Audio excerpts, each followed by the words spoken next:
Hello दोस्तों। आशा करते हैं आप लोग बहुत अच्छे होंगे। द परफेक्ट स्टडी में आप सभी लोगों का बहुत बहुत स्वागत है। बीएड थर्ड सेमेस्टर की क्लास चल रही है और हम लोग पेपर फर्स्ट को डिस्कस कर रहे हैं, जिसका नाम क्या है, समावेशी शिक्षा का सृजन या फिर समावेशी शिक्षा का निर्माण, या फिर हम कह सकते हैं क्रिएटिव इंक्लूसिव एजुकेशन। ठीक है, चलिए ये क्लास नंबर 7 है और आज हम लोग क्लास नंबर 7 में जिस चैप्टर को कवर करने जा रहे हैं उसका नाम है श्रवण बाधित बालक। यानी जो बालक सुनने में कठिनाई का सामना करते हैं या फिर जो बालक पूर्ण रूप से सुन नहीं पाते, उनकी क्या विशेषता होती, उनकी क्या पहचान होती है, उन्हें हम कैसे एजुकेशन दे सकते हैं, इन सब पॉइंटों को हम लोग डिस्कस करने वाले हैं। तो पूरी क्लास को बहुत थम के बहुत पेशेंस से आप लोग देखने का प्रयास करिएगा। और हमें थोड़ा सा जुकाम भी हो गया है, तो अगर अगर थोड़ा बहुत क्लास में अगर थोड़ा सा कहने का मतलब है अगर आवाज में डिफरेंट लगे तो मैनेज कर लीजिएगा। ठीक है, चलिए वीर बहादुर सिंह पूर्वांचल यूनिवर्सिटी हो गई और महाराजा सुहेलदेव स्टेट यूनिवर्सिटी, दोनों के लिए क्लास इंपॉर्टेंट है, तो पूरी क्लास बहुत ध्यान देखना। यदि आप किसी अन्य यूनिवर्सिटी से भी बीएड कर रहे हैं और आपके पेपर का नाम है समावेशी शिक्षा, तो आप भी पूरी क्लास को अच्छे से देख सकते हैं, समझ सकते हैं। ठीक है, आइए शुरू करते हैं। क्या होता है श्रवण बाधित बालक? तो सबसे पहले हम कह सकते हैं कि श्रवण बाधित बालक ऐसे बालक होते हैं जिनकी सुनने की क्षमता नष्ट हो जाती है।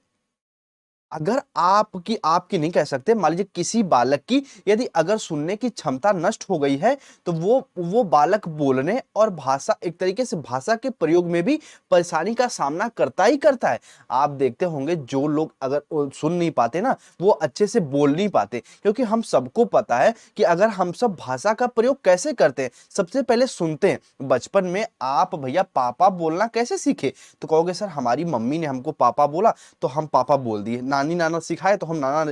यानी जो बालक अगर सुन ही नहीं पाएगा तो वो बोल कैसे पाएगा? तो ध्यान से मेरी बात समझना। तो श्रवण बाधित ऐसे बालक होते हैं जिनकी सुनने की क्षमता पूर्ण रूप से नष्ट हो जाती है या फिर आंशिक रूप से नष्ट हो जाती है। और ऐसे बालक, ऐसे कहने का मतलब है श्रवण बाधित बालक, यानी श्रवण बाधित बालक बोलने और भाषा के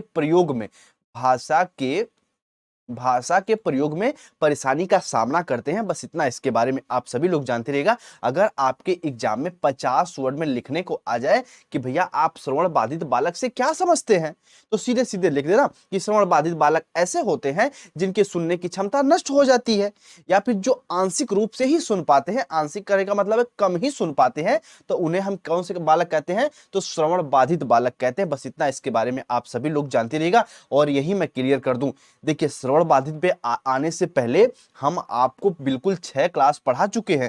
6 क्लास कहने का मतलब है हम समावेशी शिक्षा से लेके एकीकृत शिक्षा, विशिष्ट शिक्षा, विविध बालक, ये सब पॉइंटों को पढ़ा चुके हैं। यदि आप लोग इन क्लासेस को नहीं देखे हैं तो द परफेक्ट स्टडी के प्लेलिस्ट वाले ऑप्शन में जाके बच्चे एक एक क्लास को अच्छे से कवर कर सकते हैं। ठीक है, आइए बात करते हैं हम लोग कि एक तरीके से आइए आगे बात करते हैं कि कम सुनने वाले बालक वे होते हैं जो कुछ सीमा तक खो देते हैं सुनने की क्षमता, तो उन्हें हम कम सुनने वाले बालक कहते हैं। और ऐसे बालक को जोर से की गई ध्वनि अथवा बोली गई आवाज ही सुन पाते हैं, जो कम सुनने वाले बालक। देखते हैं ना कि क्लास क्लास में, आपकी ही क्लास में कुछ तो ऐसे बालक जरूर मिले होंगे अभी तक की क्लास में कि आप देखते होंगे कि उनको तेज से बोलने पे सुन पाते, धीरे से बोलने पे नहीं सुन पाते। तो ऐसे कौन से बालक होते हैं? ये कम सुनने वाले बालक होते हैं। तो श्रवण बाधित बालक में एक तो भैया पूर्ण रूप से होते हैं और एक कौन से होते हैं सर? आंशिक रूप से होते हैं। कौन? आंशिक रूप से। तो अभी जो आंशिक रूप से हैं इन्हें हम कम सुनने वाले बालक भी कह सकते हैं, यानी जो अपने सुनने की क्षमता कुछ सीमा तक, या तो प्राकृतिक रूप से, प्राकृतिक रूप कहने का मतलब है जैसे जन्म लिए उसी समय कम सुन पा रहे हैं, या फिर किसी मतलब कोई डिजीज वगैरह हो गया तो उसके कारण से कम सुन पा रहे हैं। तो कम सुनने वाले बालक कौन होते हैं? जो अपने श्रवण क्षमता को कुछ स्तर तक, कुछ लिमिटेशन तक, कुछ सीमा तक खो देते हैं। ऐसे बालक को कैसे वो सुन पाते हैं? फिर तेज से अगर बोलो या फिर तेज की गई ध्वनि आप निकालिए तो ऐसे बालक सुन पाते हैं। अब अगला पॉइंट है गंभीर श्रवण बालक कि श्रवण बाधित बालक कौन से होते हैं? वे बालक जो जोर से बोली गई आवाज को भी सुनने में असमर्थ होते हैं, उन्हें हम गंभीर या फिर कह सकते हैं कि एक तरीके से पूर्ण श्रवण बाधित। जैसे अभी मान लो आप ही का नाम मान लीजिए, आपका नाम मान लीजिए राम है, ठीक है, अब मैं जोर जोर से भी बुला रहा हूं राम राम, आप नहीं सुन पा रहे हैं, तो इसका मतलब आप गंभीर रूप से श्रवण बाधित है, आप नहीं है, बस मैं एग्जांपल दे रहा हूं। और कम सुनने वाले बालक यानी हम कह सकते हैं जो कुछ सीमा तक आप धीरे से ही तेज से बोल दिए तब भी वो बालक सुन लेते हैं, यानी थोड़ा बहुत अगर कोई सुन लेता है तो वो कम कम सुनने वाले बालक है, यानी उनकी श्रवण क्षमता थोड़ा सा कम है। और गंभीर श्रवण बाधित यानी तेज से बोलिए या फिर बहुत लाउडली बोलिए तब भी ये नहीं सुन पाते, तो ऐसे बालकों को हम गंभीर श्रवण बाधित बालक कहते हैं। बस इतना आपके दिमाग में होना चाहिए। अब थोड़ा सा आगे वाले पॉइंट को समझिए, नोट पॉइंट को, इसे खूब ढंग से मेरी बात को समझिएगा। श्रवण बाधित बालक वह होते हैं जो बिना किसी यंत्र की सहायता से सुन नहीं पाते। अब सबको पता, यही नाम से ही पता चल गया कि भैया श्रवण बाधित बालक। एक यंत्र भी आता है, देखते होंगे ना कि छोटे छोटे बालक अगर नहीं सुन पाते हैं, मान लीजिए कोई छोटा सा बालक है, यदि नहीं सुन पा रहा है, उसके कान में ना कुछ यंत्र लगा दिया जाता है, तो उसके माध्यम से सुन पाते हैं। तो श्रवण बाधित वो होते हैं जो बिना किसी यंत्र के सुन ही नहीं पाए, यानी उनको सुनने के लिए कोई ना कोई यंत्र लगाना ही पड़े। वो कौन से बालक होते हैं सर? वो श्रवण बाधित बालक होते हैं। इतना इसके बारे में जानते रहेगा। श्रवण बाधित बालक जन्म या जन्म के बाद भी हो सकती है, जैसे संसार की घटनाओं की जानकारी हम सुन के ही प्राप्त करते हैं। जो बालक बिल्कुल भी नहीं सुन पाते, उनकी भाषा का ज्ञान भी नहीं बढ़ता, क्योंकि हम एक तरीके से सभी सामाजिक प्राणी है और सभी जानकारी को सुनकर ही प्राप्त करते हैं। तो बस इतना इसके बारे में जानते रहिएगा कि श्रवण बाधित बालक कौन होते हैं, जो या तो भैया बिल्कुल सुन ही नहीं पाए, या अगर सुन भी रहे हैं तो थोड़के बहुत सुने, तो यो होते हैं श्रवण बाधित बालक। और आपको अच्छे से पता है, अगर आप कोई भी ध्वनि को, कोई भी शब्द को जब तक सुनोगे नहीं, तब तक किसी के सामने एक्सप्रेस कर ही नहीं सकते। जैसे एग्जाम्पल के तौर पे मान लीजिए आप 2 वर्ष के हैं, ठीक है, 2 वर्ष के हैं, आप भैया सुन ही नहीं पा रहे हैं।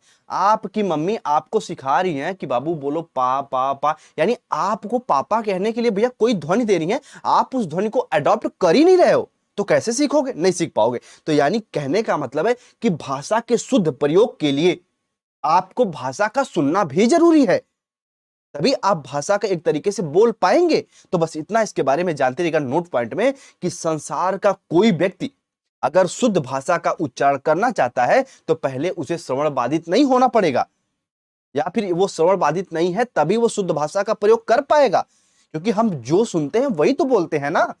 ठीक है, चलिए। और थोड़ा सा जुकाम वगैरह हो गया है, तो अगर क्लास में थोड़ा सा फ्लो में टूटे तो मैनेज कर लीजिएगा, ठीक है। आइए बात कर लेते हैं हम लोग कि श्रवण बाधित बालकों के प्रकार कितने होते हैं। तो हम लोग डेसिबल के आधार पे समझेंगे कि डेसिबल्स के आधार पे श्रवण बाधित बालकों के कितने प्रकार होते हैं। तो ध्यान समझना, वे समस्त बालक जिन्हें सुनने के संबंध में कठिनाई होती है, उन्हें हम श्रवण बाधित बालक कहते हैं, जैसा कि ऊपर मैंने आपको बता चुका हूं। उसके बाद ध्वनि का परिसर 1 से लेके 130 डेसिबल तक होता है, और 130 डेसिबल के ऊपर की ध्वनि एक तरीके से हम कहते हैं एक तरीके दर्द भरी होती है, और एक तरीके से हमारे कान से ब्लड वगैरह भी आ जाते हैं। 130 डेसिबल के ऊपर ही सुनते हैं। और सामान्य बातचीत की जो डेसिबल होता है, वो हम कह सकते हैं सर 60 से 65 होता है। कितना? 60 से 65 में हम लोग सामान्य बातचीत कर सकते हैं। तो इतना तक हम एक तरीके से सहन कर सकते हैं, 60 से 65 तक। ठीक, बात करने का तो हम लोग एक तरीके से 45 से 50 के बीच में भी बात कर ही लेते हैं। इतना इसके बारे में जानते रहेगा। ध्वनि के परिसर के अनुसार श्रवण बाधित बालकों को 4 भागों में बांटा गया है। सबसे पहले सामान्य बातचीत का जो स्तर होता है, वो हम कह सकते हैं कि 65 डेसिबल तक हम अच्छे से सुन पाते हैं, बिना किसी कान में दर्द वगैरह के। वैसे नॉर्मल जो बातचीत अगर कर सकते हैं, तो हम लोग 45 से 50 में भी बात कर सकते हैं, इतना भी नॉर्मल ही होता है। लेकिन समान बातचीत का जो एक मानक है, वो भैया 65 डेसिबल है। इतना इसके बारे में आप लोग जानते रहिएगा। आइए, सबसे फर्स्ट जो प्रकार है, एक तरीके से श्रवण बाधित बालकों के प्रकार में जो सबसे फर्स्ट प्रकार है, उसे हम कह सकते हैं कम श्रवण बाधित बालक। यानी कम श्रवण बाधित बालक को हम क्या कह सकते हैं? इन्हें हम किंचित श्रवण बाधित बालक भी कहते हैं। तो कम श्रवण बाधित बालकों को एक तरीके से 35 से लेके 51 डेसिबल का श्रवण बाधित होता है, अर्थात ये बालक 54 डीबी या फिर 54 डेसिबल तक की ध्वनि को नहीं सुन पाते। यदि सामान्य बातचीत की जाए तो ये बालक आसानी से सुन लेते हैं, परंतु उससे धीमे बात की जाए तो ये बालक नहीं सुन पाते। तो ये होते हैं कम श्रवण बाधित। जैसे अगर एक तरीके से बहुत धीरे धीरे बात कर रहे हो ना, तो ये बालक नहीं सुन पाते। अगर आप थोड़ी सी लाउडली बात करो, थोड़ा सा तेज ध्वनि में बात कर रहे हो, तो ये बालक आसानी से सुन पाते हैं। तो फर्स्ट प्रकार आपका है कि कम श्रवण बाधित बालक कौन होते? जो आप सामान्य स्तर पर बात करें तो ये सुन लेंगे, लेकिन एक होता सामान्य स्तर से नीचे भी बात करना, जैसे धीरे धीरे बात करना, बहुत लाइब्रेरी वगैरह में आप बात करते हो, तो ये क्या है? तो ये कम श्रवण बाधित बालक होते हैं, जो समान स्तर पर तो सुन पाते हैं, लेकिन उससे नीचे स्तर जाने पर नहीं सुन पाते। उसके बाद मंद श्रवण बाधित बालक, ये बालक एक तरीके से 55 से लेके 59 डेसिबल का क्षय रखते हैं, अतः सामान्य स्तर यानी 65 डेसिबल स्तर पर बोलने पर ये बालक समानांतर नहीं सुन पाते, थोड़ा ऊंचा बोलने पर सुन पाते हैं। सीधे सीधे कह सकते हैं कि जो अभी हम ऊपर बताए कि सामान्य बातचीत जो 65 है उस पे बोलने पर ये नहीं सुन पाते, थोड़ा सा तेज यदि आप बोलेंगे तो ही ये बालक सुन पाते हैं। तो ये मंद एक तरीके श्रवण बाधित बालक होते हैं। इतना इसके बारे में जानते रहिएगा। मंद श्रवण बाधित बालक और कम श्रवण बाधित बालक में दोनों में अंतर है। एक तरीके जो कम श्रवण बाधित बालक है सामान्य स्तर पर सुन पाते हैं, लेकिन उससे नीचे स्तर पर नहीं सुन पाते। और जो मंद श्रवण बाधित बालक हैं ये कह सकते हैं कि जो सामान्य बातचीत का स्तर है उस पे भी नहीं सुन पाते, थोड़ा सा ऊंचा बोलने पर सुन पाते हैं। ये इसका सेकंड प्रकार है। उसके बाद गंभीर रूप से श्रवण बाधित बालक, इन बालकों के एक जो सुनने की क्षमता होती है वो 70 से लेके हम कह सकते हैं कि 90 या फिर 89 एक तरीके से डेसिबल श्रवण बाधित होता है। और ये काफी ऊंचा बोलने पर, जो सामान्यतः कठिन होता है, हमेशा आप ऊंचा नहीं बोल सकते, जो कठिन होता है उस पे ही सुन पाते हैं। यानी बहुत लाउडली बोलने पे ही गंभीर रूप से श्रवण बाधित बालक एक तरीके सुन पाते हैं। इतना इसके बारे में आप सभी जानते रहेगा। और अब अगला आ गया भैया पूर्ण रूप से श्रवण बाधित बालक, यानी ऐसे बालक की जो श्रवण बाधिता होती है वो 90 डीबी या इससे आगे डेसिबल स्तर तक होती है। ये बालक ऊंचा बोलने पर कुछ ही शब्द सुन पाते हैं या फिर कुछ भी नहीं सुन पाते। तो ऐसे बालकों को हम लोग पूर्ण श्रवण बाधित बालक कहते हैं। अगर एग्जाम में आपको डेसिबल वगैरह नहीं लिखना है तो सिर्फ इतना लिख सकते हैं कि पूर्ण रूप से श्रवण बाधित बालक कौन होते हैं, कि वे बालक जो किसी भी ध्वनि को थोड़ा बहुत सुन पाए या फिर एकदम नहीं सुन पा रहे हैं, तो वो पूर्ण रूप से श्रवण बाधित बालक के अंतर्गत आते हैं। और गंभीर रूप से जो थोड़ा बहुत भैया सुन पाते हैं लेकिन लाउडली बोलने पे ही ये सुनते हैं, ये गंभीर रूप से श्रवण बाधित बालक होते हैं। और मंद श्रवण बाधित बालक ये सामान्य स्तर पे भी नहीं सुन पाते, लाउडली बोलने पे सुनते हैं। और एक आता है भैया कि कम श्रवण बाधित बालक, जो सामान्य स्तर पे जो बातचीत करे वो तो सुन लेंगे, उससे तेज बोलेंगे तब भी सुन पाएंगे, लेकिन उसे धीरे बोलेंगे तो ये बालक नहीं सुन पाते। तो ये कम श्रवण बाधित बालक होते हैं। इतना इसके बारे में आप सभी लोग जानते रहेगा। अब श्रवण बाधित बालकों को संबंधी हम कुछ पहचान करेंगे। कैसे भैया हम जानेंगे कि कोई बालक श्रवण बाधित है? तो इनके कुछ व्यवहारात्मक लक्षण होते हैं और इन लक्षणों को अपने एग्जाम में आप लिख दीजिएगा। आपके एग्जाम में क्वेश्चन भी आता है कि श्रवण बाधित बालकों की पहचान आप कैसे करेंगे। तो सबसे पहले बाणी दोष का होना। अब जो बालक ढंग से भैया बोलेगा नहीं, कोई शब्द ढंग से उच्चारण नहीं करेगा, तो इसका मतलब वो ढंग से सुना नहीं है, तो बाणी दोष का होना। उसके बाद अनुदेशन का अनुसरण करने में एक तरीके से असमर्थ होना। आप उनको जो डायरेक्शन दे रहे हो, उनको जो दिशा दे रहे हो, उनका ढंग से प्रयोग न कर पाना, उपयोग न कर पाना, तो ये अनुदेशन का अनुसरण करने में एक तरीके से उसको मानने में भी असमर्थ होते हैं। इनकी अगली पहचान है, इनमें अवधान का अभाव। अवधान मतलब आप कह सकते हो ना बच्चे, ध्यान। ठीक है, ध्यान, किसी भी विषय वस्तु पे ध्यान नहीं दे पाएंगे। अगर आपके अंदर भी ऐसा लक्षण है तो ऐसा नहीं कि आप श्रवण बाधित है, नहीं। अगर मान लीजिए मेरी क्लास पढ़ रहे हो तो फट सीना व्हाट्सअप खोल दिए, फट सीना आप टेलीग्राम पे चले गए, फट सीना कोई और वीडियोज देख लिए, तो ये ऐसा नहीं कि आप श्रवण बाधित बालक है। अवधान का मतलब है अगर आप कोई कार्य कर रहे हो, अगर आप सुने ही नहीं रहोगे तो बताइए आपका दिमाग और ध्यान लगेगा? सजी नहीं लगेगा। तो अवधान का अभाव भी श्रवण बाधित बालक की पहचान होता है। एक कह सकते हैं कि अपने सिर को एक तरफ मोड़कर बात को सुनने का प्रयत्न करना। जैसे अभी मान लीजिए ये हो, मान लीजिए ये आप हो, मान लीजिए ये आप हो, और मान लीजिए पीछे से मैं आपके आ गया और बोल दिया, यहां से मैं आ गया और बोल दिया कि हेलो कैसे हो, आपके सामने पीछे हूं और बोला हेलो कैसे हो। तो ऐसा नहीं कि आप तुरंत ऐसे नॉर्मली सुन लोगे, नहीं। जो श्रवण बाधित बालक होते पूरा अपना सिर घुमा के इधर कर देंगे और सुनेंगे कि हाँ कौन बोल रहा है। तो यानी ये जो श्रवण बाधित बालक की पहचान जो होती है कि एक तरफ सिर घुमा कर ही सुनते हैं, और ये दृष्टि बाधित बालक भी ऐसा करते हैं, तो जरूरी नहीं कि ऐसा करे। ठीक है, चलिए। उसके बाद कक्षा के अंतर्गत अक्सर शिक्षक से पाठ्य वस्तु की पुनर्वृत्ति या दोहराने को कहते हैं। देखो ये बात तो सही है, जो स्टूडेंट अगर ढंग से सुन नहीं पाता, कहते हैं अगर जीवन में आपको बहुत आगे जाना तो अच्छा लिसनर बनना ही पड़ेगा। तो जो क्लास में स्टूडेंट बार बार कहे सर जी दोहरा दीजिए, सर जी एक बार और, सर जी एक बार और बताइए, तो यानी वो बालक श्रवण बाधित बालक है। लेकिन हम ये नहीं कह सकते कि पूर्ण रूप से, कुछ बालक ऐसे भी होते हैं उन्हें ना समझ में आए, लेकिन ऐसा एक मानदंड माना जाता है व्यवहारात्मक लक्षण कि जो स्टूडेंट क्लास में बार बार किसी टॉपिक को रिपीट करने के लिए कहें तो वो श्रवण बाधित बालक है। देख लीजिए, ठीक है, कि आप श्रवण बाधित बालक है कि नहीं, तो ध्यान से सुना करिए क्लास में। ठीक है, चलिए। कान में अक्सर दर्द रहता है। अब श्रवण बाधित बालक है तो कान में थोड़ा बहुत तो दर्द रहेगा ही रहेगा। ठीक है, जो मांसपेशियां वगैरह उस पर ज्यादा प्रेशर पड़ता है।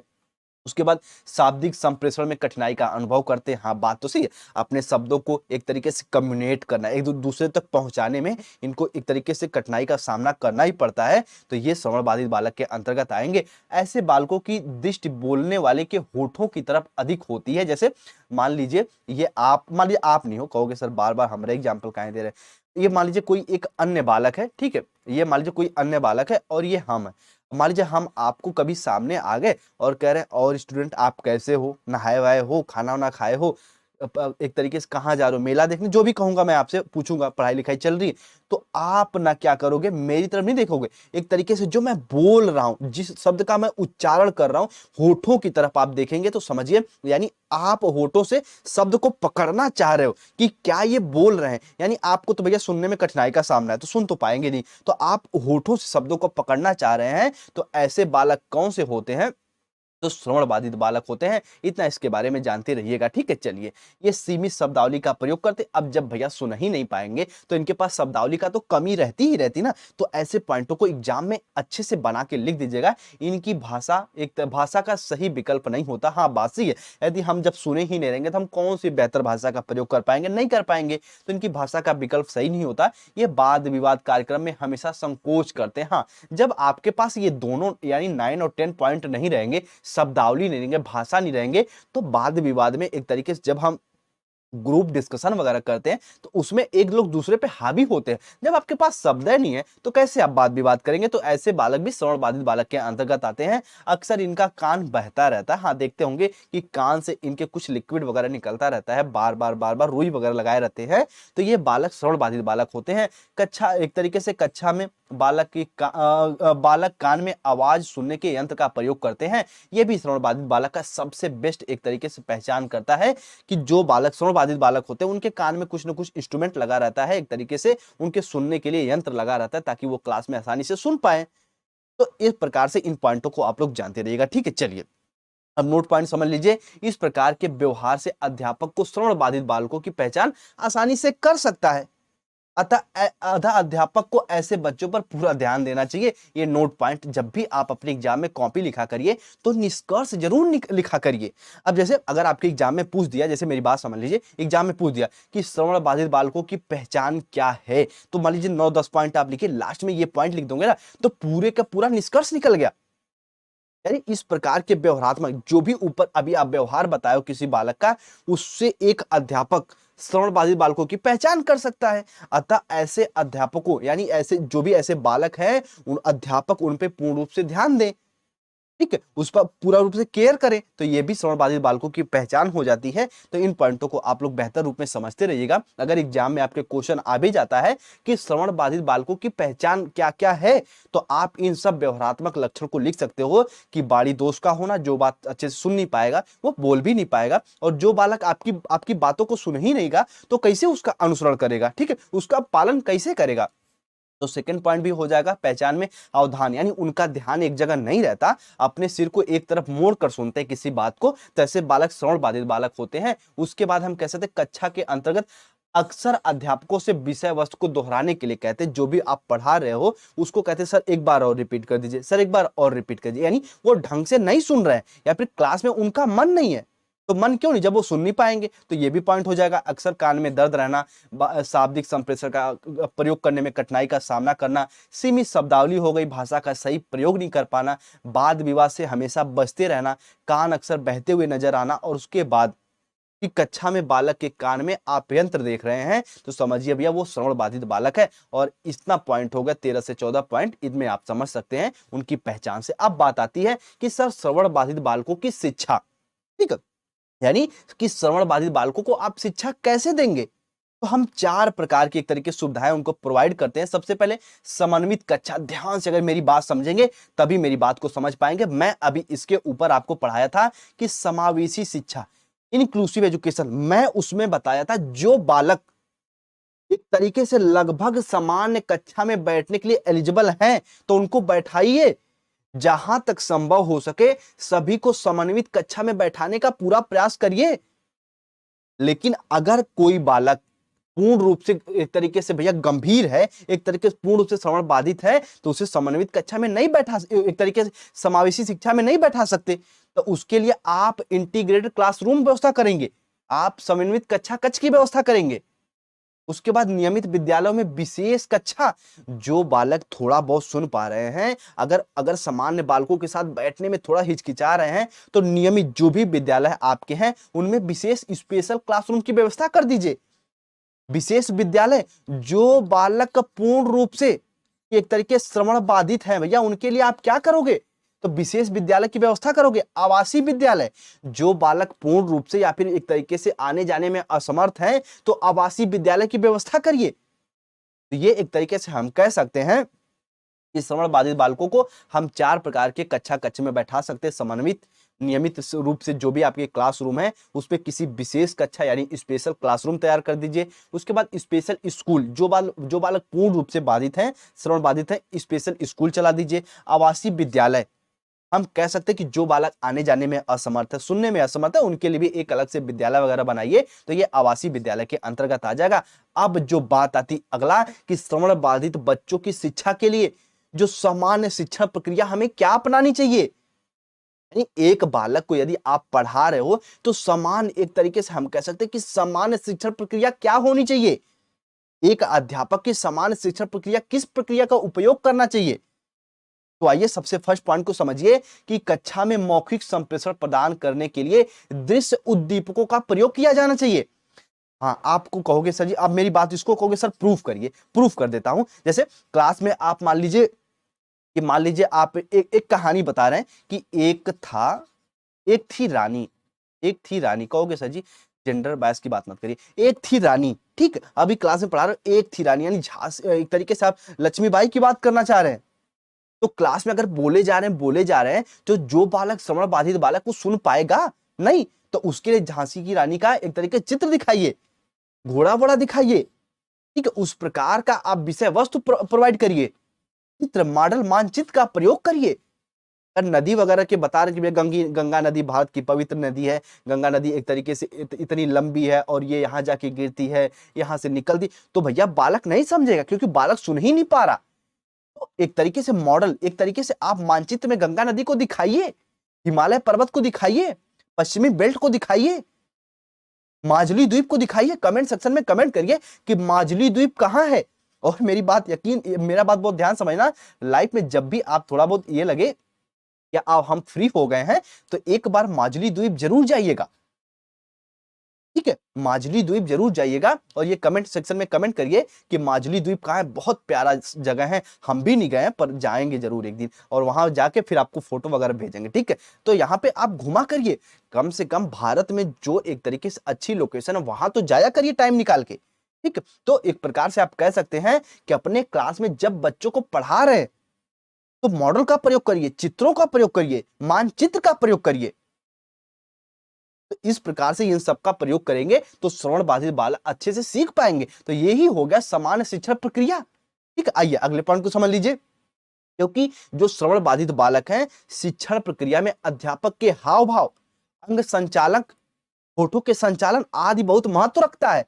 इसलिए ऐसे अध्यापकों को अपने चेहरा का संप्रेषण प्रक्रिया के अंतर्गत बच्चों के सामने होना चाहिए। यानी जो कुछ भी क्लासरूम में पढ़ा रहे हो, मान लीजिए 5 वर्ष का 6 वर्ष का बालक है, तो ऐसा नहीं कि आप इधर उधर जाके बच्चों को बोलिए, नहीं, उसके एकदम सामने रहिए श्रवण बाधित बालक में, कि आपके होठों के संचालन, आपके बॉडी के संचालन, आपके हाव भाव से वो कुछ चीजों को समझ जाए, ठीक है। तो इस पॉइंट को भी आप लोग जानते रहेगा, यानी इस तरीके से बच्चों को पढ़ा सकते हैं। उसके बाद श्रवण बाधित बालकों की शिक्षा वाणी चिकित्सा, विशेष अध्यापक, मनोवैज्ञानिक तथा निर्देशनकर्ताओं आदि का मिला जुला परिणाम होना चाहिए।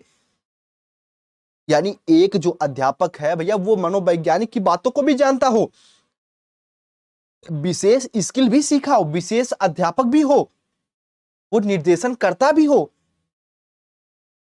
ठीक है। तो इस सब का मिला जुला रूप अगर है तो बालक को बेहतर रूप में सिखा सकता है।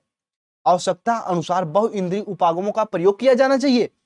तरह तरह की इंद्रियों द्वारा भी बालकों को सिखाइए, तरह तरह की एक तरीके से हम योजनाओं द्वारा बालकों को सिखाइए। ये भी आपके शिक्षा का स्तर हो सकता है। ऐसे बच्चों के व्यवहार के आधार पर इनकी पहचान करनी चाहिए।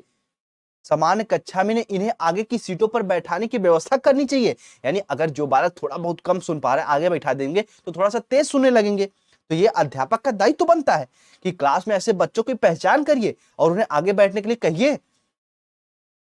ठीक है, ऐसे बच्चों को अधिक कठिनाई होती है क्योंकि शिक्षण में वाणी का उतार चढ़ाव आ जाता है। जैसे हम कह सकते हैं क्लास में कभी-कभी अध्यापक बहुत तेज बोलते हैं, कभी-कभी किसी स्तर पे जाके बहुत धीरे बोलते हैं। जैसे अभी मैं ही कोई क्लास शुरू करता हूं तो शुरू-शुरू में हेलो दोस्तों, आशा करते हैं आप बहुत अच्छे होंगे। लेकिन जब भैया 30, 35 मिनट, 40 मिनट जाने के बाद लगातार बोलने के बाद आपका अब गला ही तो है, तो थोड़ा-सा आवाज धीरे हो जाती है। तो आपके एक अध्यापक की आवाज में उतार-चढ़ाव आता ही आता है। तो ऐसे बालक यदि आगे रहेंगे तो वो क्या करेंगे, आसानी से सुन पाएंगे। जैसे हमारी क्लास में अगर कोई श्रवण बाधित बालक है तो अपने फोन को अपने पास रखे, ये भी हो सकता है। या फिर अगर बहुत ज्यादा श्रवण बाधित बालक है तो हमारी क्लास को नहीं ले सकता क्योंकि वो सुन ही नहीं पाएगा, हमारे हाव भाव को देख ही नहीं पा रहा है। तो ऐसे भैया ऐसे अध्यापक को क्या करना चाहिए कि जो बालक श्रवण बाधित बालक है या कम श्रवण बाधित बालक है, यानी सामान्य क्लास में बैठने के लिए एलिजिबल है, उन बच्चों को आगे बैठाइए ताकि वो बालक आसानी से शिक्षा ले पाए। के बाद शिक्षक को बोलते समय एक ही स्थान पर खड़ा रहना चाहिए। हाँ, बात तो सही है। व्याख्यान विधि में आप एक जगह से दूसरी जगह जा सकते हैं, लेकिन यदि श्रवण बाधित बालकों को पढ़ा रहे हैं तो यदि घूमते रहेंगे तो वो आपके एक तरीके से लिप्स, आपके होठों के हाव भाव को नहीं देख पाएंगे, आपके बॉडी को नहीं देख पाएंगे, आपके एक तरीके से हाव आपके बॉडी के संचालन को नहीं देख पाएंगे, तो आसानी से नहीं सीख पाएंगे वो। तो यानी जो श्रवण बाधित बालकों को यदि क्लास में आप पढ़ा रहे हैं तो एक ही स्थान पे खड़ा रहिए ताकि वो आपको देखें, आपके हाव भाव को ऑब्जर्व करें, निरीक्षण करें। शिक्षण में बीच-बीच में प्रश्न पूछते रहना चाहिए। ये तो भैया चाहे कोई भी बालक हो गए, ये करना ही चाहिए। यदि आप एक अध्यापक को छोटे बालकों को पढ़ा रहे हो, यदि उच्च क्लास ले रहे हो तो ये कोई मायने नहीं रखता, लेकिन छोटी क्लास ले रहे हैं तो बालकों में एक उनको एक्टिव रखने के लिए बीच-बीच में प्रश्न पूछते रहिए। जैसे मैं अभी आपको ऊपर एक्टिव, आप छोटे तो हो नहीं, तो अब बड़े ही हैं, बहुत बड़े हैं आप, लेकिन अगर आप में से जैसे मैं पूछ दिया माजुली द्वीप कहाँ है, आपका दिमाग एक्टिव हो गया ना।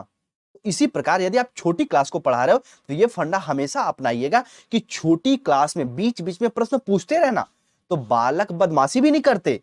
अभी आप में से कुछ माँ, कुछ बेटी बहन क्लास कहीं पढ़ाने भी जाते हैं, कुछ दोस्त यार भी पढ़ाने जाते होंगे कहीं, तो आप भी ये करते होंगे, आप खुद एक अध्यापक हैं, देखते होंगे कि जो बच्चे बहुत ज्यादा बदमाशी कर रहे हैं उनको पीछे से खड़ा कर देते हैं, आप खड़े हो, चलो ये बताओ वो बताओ। तो बालक जब खड़े हो जाते हैं बड़ा ध्यान से समझते हैं किस चीज को, इसीलिए अध्यापक बच्चों को खड़ा करते हैं। ठीक है, चलिए, तो आपको अच्छे से पता है कि अगर जो बालक सुनने में कठिनाई का सामना करते हैं उन्हें आगे बैठाइए। उसके साथ साथ शिक्षक को श्रवण बाधित बालकों को पढ़ाते समय एक ही स्थान पर खड़ा होना नहीं चाहिए। उसके साथ साथ बीच बीच में प्रश्न भी पूछते रहिए ताकि आप कितना पढ़ाएं वो चीजों को समझ रहे हैं यानी से उससे पता चल जाता है। एक तरीके से आपका असेसमेंट हो जाता है, एक आकलन भी हो जाता है। मैंने मूल्यांकन नहीं कहा, मैं असेसमेंट कह रहा हूं, आकलन। और आकलन मूल्यांकन में अंतर होता है। मूल्यांकन फाइनल रिजल्ट में होता है, फाइनल रिजल्ट के आधार पे मूल्यांकन होता है, लेकिन आकलन बीच में पढ़ाते पढ़ाते समय भी आप जो परीक्षण करते हो उसे आकलन कहते हैं, और मैं ये फर्स्ट सेमेस्टर में आपको बताया हुआ हूं। ठीक है, चलिए आइए, तो बीच बीच में प्रश्न भी पूछते रहना चाहिए ताकि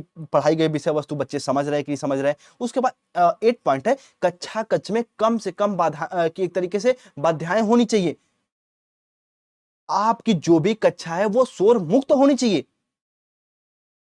बालक ज्यादा एक तरीके से चिल्लाए ना, तो अगर ज्यादा चिल्लाएंगे नहीं तो श्रवण बाधित बालक चिड़चिड़ाएंगे नहीं ज्यादा, क्योंकि देखते जिन बालकों के अंदर थोड़ा बहुत डिजीज वगैरह रहती है वो बालक चिड़चिड़ापन उनके अंदर बहुत होता है, वो शांत नहीं रह पाते। अब क्लास के अन्य बालक जो सामान्य बालक वही चिल्लाते रहेंगे तो ये बालक भी एक तरीके से परेशान हो जाएंगे। तो शोर मुक्त शांत होना चाहिए। ठीक है, आइए, उसके साथ साथ श्रवण बाधित बच्चों में लिखित कौशल विकसित करने के लिए अध्यापकों के द्वारा पर्याप्त गृह कार्य व लिखित परीक्षण में उनका सहायक क्रियाओं का प्रयोग करना चाहिए। अब श्रवण बाधित बालक हैं तो उनके लिखित कौशल को डेवलप करने के लिए आप उनको ज्यादा से ज्यादा होमवर्क दीजिए, लिखने का कार्य दीजिए। ये भी इनको शिक्षा देने का एक रूप हो जाता है। और आज का लास्ट पॉइंट समझ लीजिए कि शिक्षण संबंधी मुख्य बातों को दृश्य प्रदर्शन के द्वारा अंत में दोहराना भी चाहिए, यानी जो क्लास में आप पढ़ाए वगैरह हैं उनको दिखाइए, दृश्य प्रदर्शन कराइए। अगर गंगा नदी पढ़ा रहे, गंगा नदी के बारे में बताइए। जिन छोटे बालकों को जिन प्याजे कहीं कहाँ ही पढ़ाएंगे। मान लीजिए कोई मान लीजिए आप भगत सिंह जी के बारे में बता रहे हैं तो भगत सिंह का चित्र दिखाइए, महात्मा गांधी, महान महात्मा गांधी, उनको दिखाइए, तो दृश्य प्रदर्शन भी कराइए और लास्ट में क्लास को दोहराइए भी छोटे बच्चे, ताकि वो सीख पाए।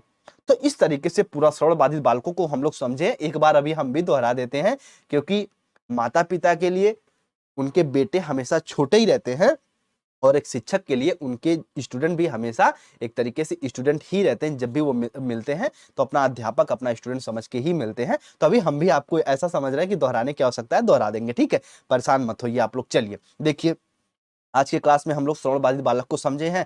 थोड़ा सा जुकाम, थोड़ा सा ना बहुत हो जाता है जुकाम, और एकदम एकदम पूरा एक तरीके से नाक वाक सब चल देती है, तो थोड़ा सा मैनेज कर लिया करिए। चैनल पर नए हैं तो सब्सक्राइब कर लीजिए, और द परफेक्ट स्टडी के टेलीग्राम से नहीं जुड़े हैं तो जुड़ जाइए। खूब मन लगा के पढ़ते रहिए यार। अगर आपको कोई बहुत दिशा से हीन करे है कि नहीं नहीं बीएड ये है वो है, आप अभी कि एग्जाम टाइम में पढ़ लेना, उससे मिलना ही बंद कर दो। यकीन मानिए, वो तो 2-4 साल बाद आपको इसे घूमते हुए मिलेगा, वो सोच रहा है कि मेरे साथ साथ ये भी घूमे। तो ऐसे लोगों से बिल्कुल कट जाइए। बीएड में बढ़िया परसेंटेज ला दीजिए, बढ़िया तैयारी करिए, अध्यापक बन जाइए, कहीं पढ़ाइए, कोई अपना एक तरीके से कोचिंग इंस्टीट्यूट चलाइए, बच्चों को, छोटे छोटे बच्चों के लिए पढ़ाइए। तो उसके बाद उससे मिलिए और उसको बताइए कि देखो भैया बीएड करने का क्या फायदा है, हम बालकों को कैसे समझ पा रहे हैं।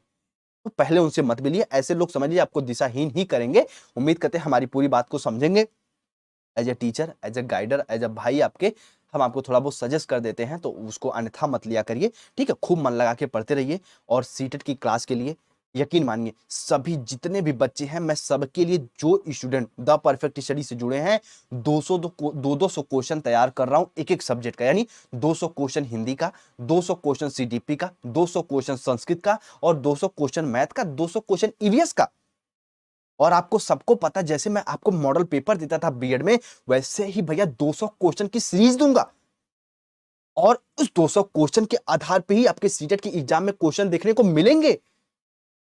काम बिल्कुल अच्छे से कर रहा हूं, ठीक है। तो आपको परेशानी हो ना, जल्दी टेलीग्राम पे अपडेट कर दूंगा। इस नंबर पे संपर्क करके बीएड थर्ड सेमेस्टर का नोट्स ले लीजिए, या फिर जिस भी आप सेमेस्टर में नोट्स ले लीजिए। और सीटेट का नोट्स लेने के लिए भी इस नंबर पे संपर्क कर लीजिएगा। बेहतर रूप में पढ़ते रहिए और आगे बढ़ते रहिए। मिलते हैं हम लोग अपनी अगली क्लास में।